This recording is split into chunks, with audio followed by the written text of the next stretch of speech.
Au cours de la nuit du 5 au 6 juin, les parachutistes des 82e et 101e divisions aéroportées américaines furent dispersés lors des manœuvres des avions de transport pour échapper à la DCA. Après s'être difficilement rassemblés, des groupes de combat improvisés vont converger vers leur objectif. La prise du pont et de la chaussée, sur lesquels nombre d'entre nous sont aujourd'hui rassemblés, avait une importance capitale car elle permettait de sécuriser le flanc de la tête de pont. Les parachutistes devaient tenir ces positions jusqu'à être relevés par les troupes débarquées à Utah Beach.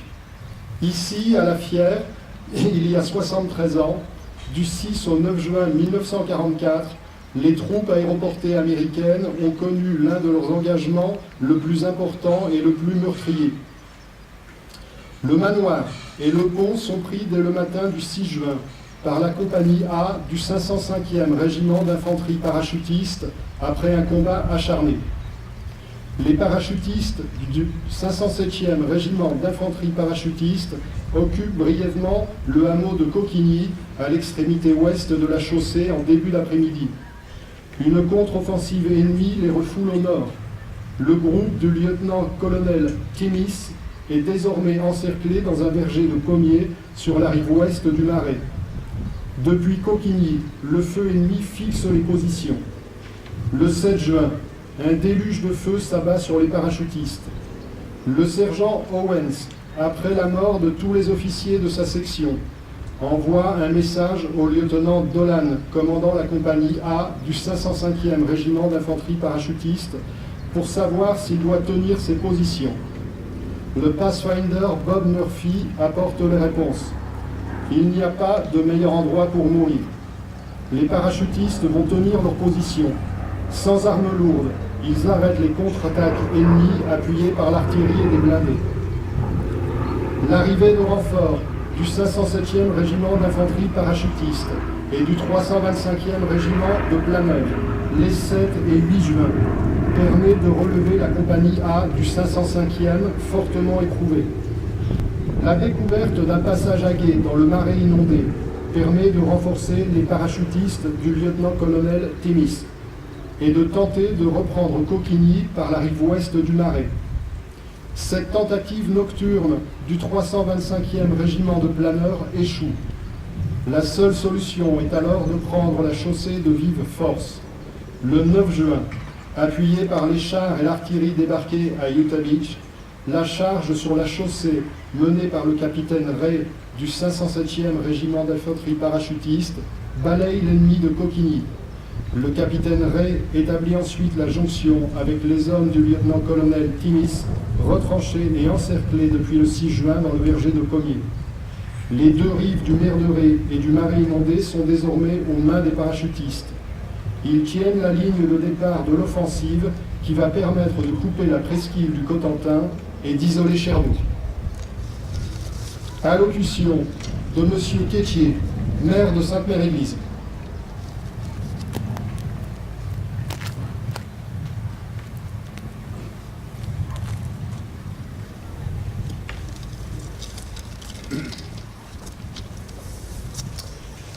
Dear veterans,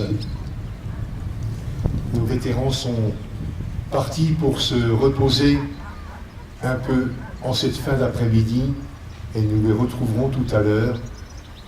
Mais je suis heureux d'accueillir ici un vétéran allemand. Monsieur le préfet, Madame Sarah Harriger, Général Scaparotti, Général de Saint-Chamas, Monsieur Philippe Gosselin, Monsieur Marc Lefebvre, Colonel Luigen, Commandant Vendor, Madame Chloé Gavin, Madame Hélène Patton, Monsieur Schmidt, National Commander of American Legion, and Mrs. Davis, Vice National Commander. Monsieur L'Honneur, président de la communauté de communes de la baie du Cotentin et maire de 40 ans. Monsieur Millet, maire de Sainte-Marie-du-Mont. Monsieur Philippe Catherine, maire de Picauville. Monsieur Renaud, président des AVA. Mesdames et messieurs les maires, Mesdames et Messieurs les conseillers municipaux de Sainte-Mère-Église, autorités civiles et militaires. Joseph C. Fitt était un jeune homme de 22 ans en 1944. Originaire de Salt Lake City, il faisait partie du 505e régiment de parachutistes et sauta vers 2 h du matin le 6 juin au-dessus de Neuville-au-Plain. Il se rendit alors sur son objectif initial avec 70 autres soldats, le pont de la Fière. Arrivé vers 7 h du matin, il participe à la prise du manoir. Vers 16 h, il doit faire face à une contre-attaque allemande avec 3 chars et une douzaine de parachutistes de la 82e Airborne, faits prisonniers et contraints d'avancer devant les chars.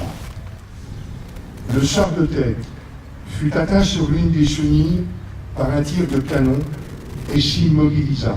Joseph Fitt quitte alors sa position, traverse le pont en courant, grimpe au sommet du char et lance une grenade à l'intérieur. L'ennemi se replie. Joseph Fitt sera décoré pour cet acte de bravoure, mais malheureusement, à titre posthume. Il fut abattu près de Montebourg par un tireur isolé le 13 juin 1944 et enterré dans le cimetière numéro 3. Combien de héros connus ou anonymes ont eu un sort semblable? Ils sont pourtant venus, loin de leur pays, défendre une terre qu'ils ne connaissaient pas. Ils nous ont permis de vivre libres. Nous les oublions jamais. Never forget.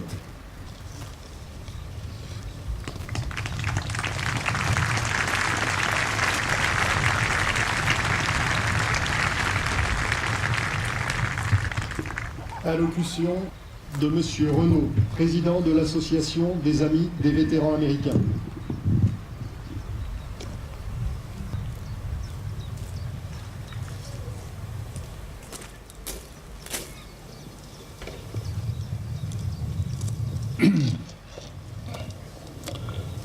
Distinguished guests, dear American friends, ladies and gentlemen, it is altogether fitting and proper that we gather here by an airborne drop zone and under the shadow of Iron Mike. This place is truly the Gettysburg of the 82nd Airborne Division, and where the airborne rests its soul. Just a glance at the plaque on the side will see the terrible price paid by the airborne within sight of this place, to wrest liberty from darkness and to restore humanity to the world. Here, 73 years ago, between the 6th and the 9th of June, a terrible price was willingly paid so we may sit here and enjoy the fruits of peace. Here, Bob Murphy carried the note from Lieutenant Dolan to an almost overwhelmed Sergeant Owens. There is no better place to die. Owens and his remaining few held against all odds. Here at 10:30 in the morning on the 9th of June, the 82nd finally stormed this causeway and secured the bridgehead that led to ultimate victory.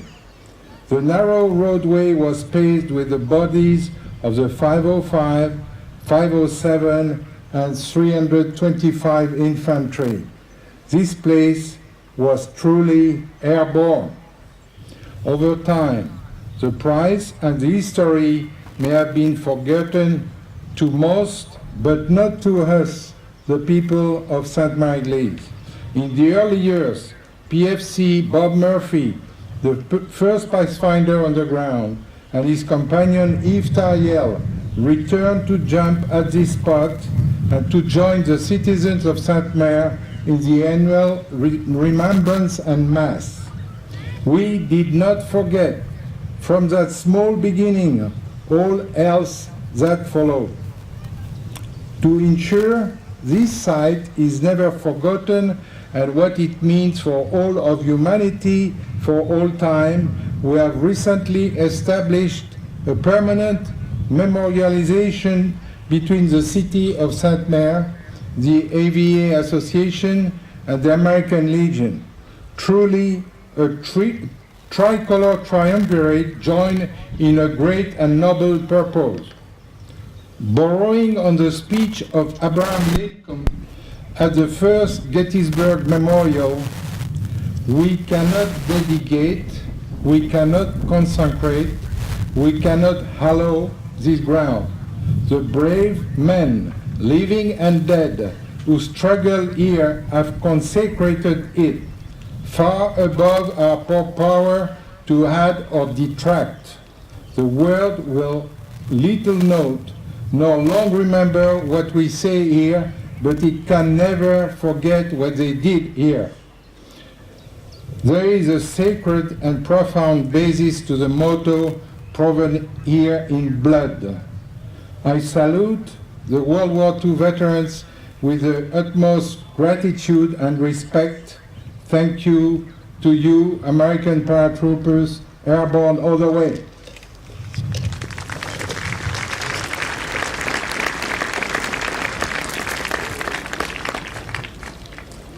Allocution de Monsieur Schmitt, National Commander de l'American Legion.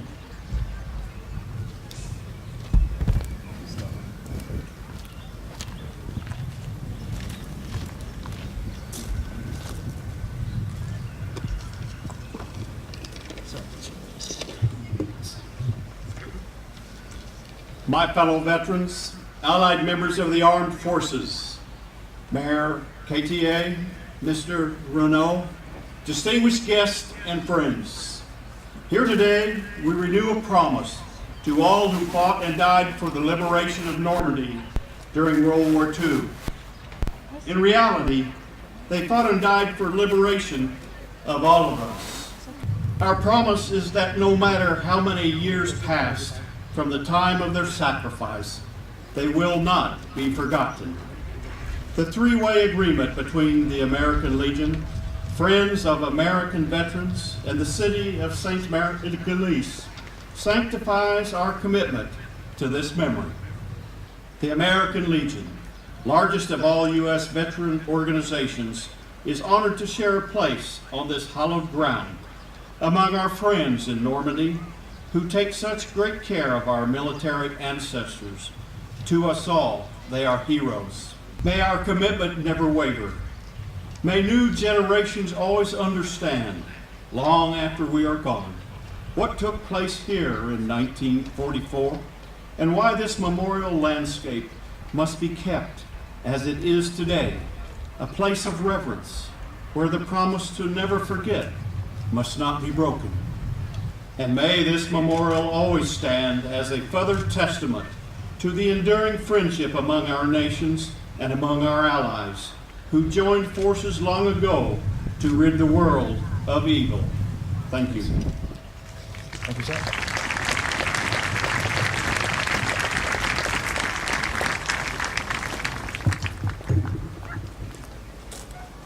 Speech by General Schiaparotti, Supreme Allied Commander in Europe, former Commanding General of the 82nd Airborne Division.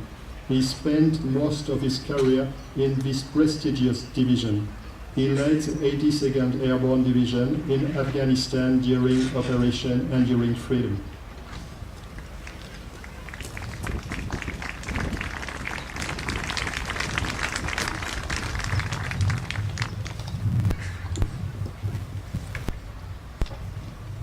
There are moments in a nation's history when its future course is decided by a chosen few who walk bravely into the valley of the shadow of death. In such moments, young men and women pledge their lives so that their nation can live. Some 241 years ago in America, a young general called on a small group of soldiers to follow him on a perilous passage across the Delaware River's icy waters in order to save a fragile revolution. 154 years ago, on a hill in Pennsylvania, a small group of soldiers stood fast against a fearsome assault so that their nation might endure. And here at Lafayette, several hundred airborne warriors seized the causeway and helped free a continent and end a war. Distinguished guests, ladies and gentlemen, thank you for attending this ceremony today. It's a great honor and privilege to be with you, families, fellow service members, veterans, and our French hosts, and citizens from many other nations. Not all of you jumped out of an airplane to be here, but I know that many of you have traveled across great distances to attend and participate in this ceremony. Thank you for joining me in honoring those who fought and died for our freedom. The Battle of Lafayette was the most significant operation of the 82nd Airborne Division during World War II, and also one of the costliest small unit actions in the history of the U.S. Army. This 500-yard stretch of causeway transformed the unit, defined its character, and inspired an army. On this side, many of them were untested, inexperienced boys. Those who reached the other side became combat veterans, familiar with both collective victory and personal loss. On this side, they were unknown privates, sergeants, and captains. On the other side, their names were etched in history. Richard Johnson, John Sauls, Robert Ray, and so many others. And on this side, a tall, thin general crouched against a stone wall and told his men, "You have to do this. You have to go." And on the far side, a humble Jim Gavin looked back down the causeway and said, "It took airborne soldiers to do this." Those who come to Lafayette understand why there is such a great conviction when a soldier reciting the airborne creed says, "I'm an airborne trooper, I'm a paratrooper."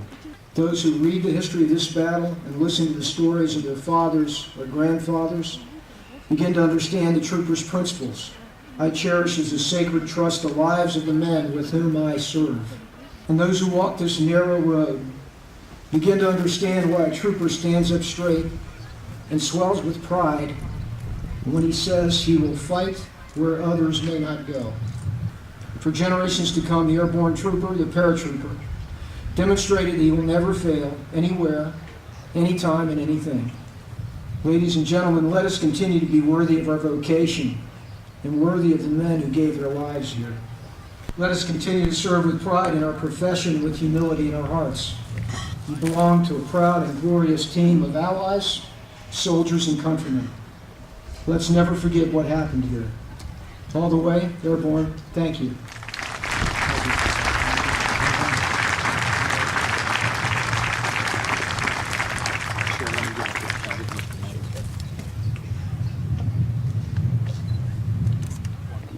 Nous allons maintenant rendre hommage aux morts en procédant à un dépôt de gerbes qui sera suivi d'une minute de silence. Je vous demande de bien vouloir vous lever et vous découvrir pendant la minute de silence et jusqu'à la fin des hymnes nationaux.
division aéroportée va nous interpréter Requiem for a Soldier.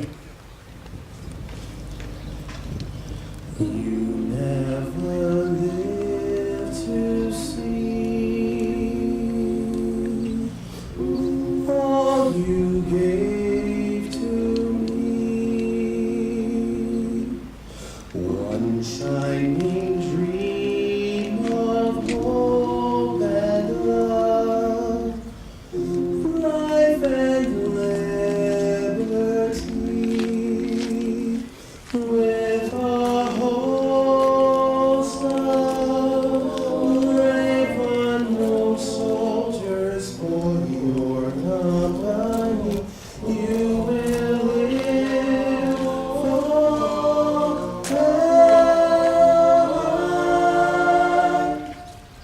Here in our memory,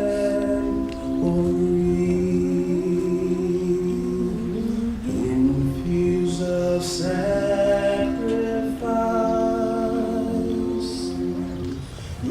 Heroes paid the price. Young men who died for Rome's wars, gone to paradise. We are all brave red lovers, and one day you'll see we can live together.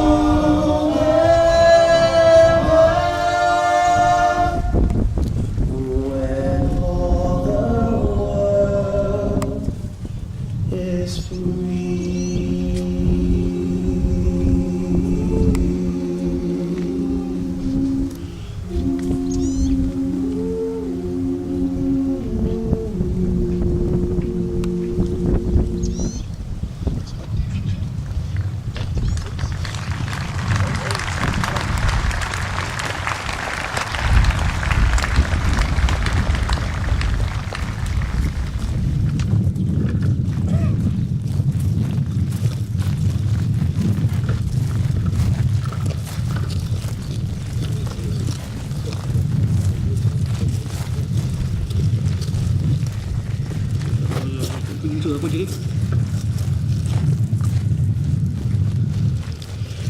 Les porte-drapeaux associatifs vont maintenant rejoindre le remplacement pour le dévoilement des plaques.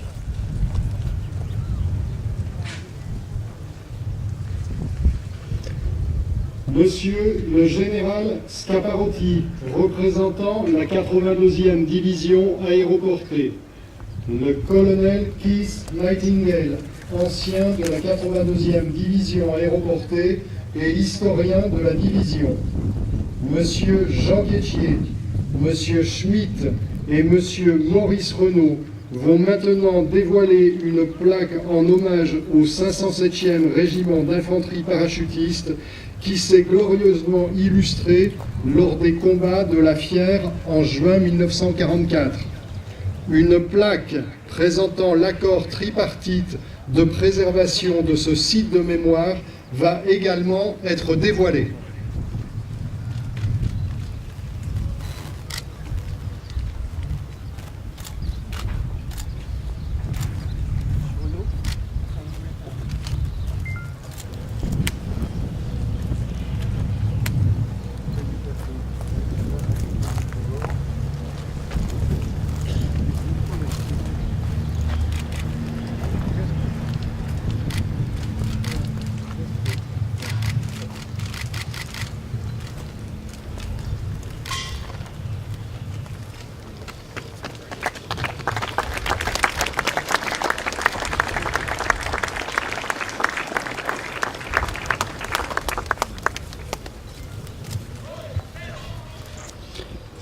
Le général de corps d'armée de Saint-Chamas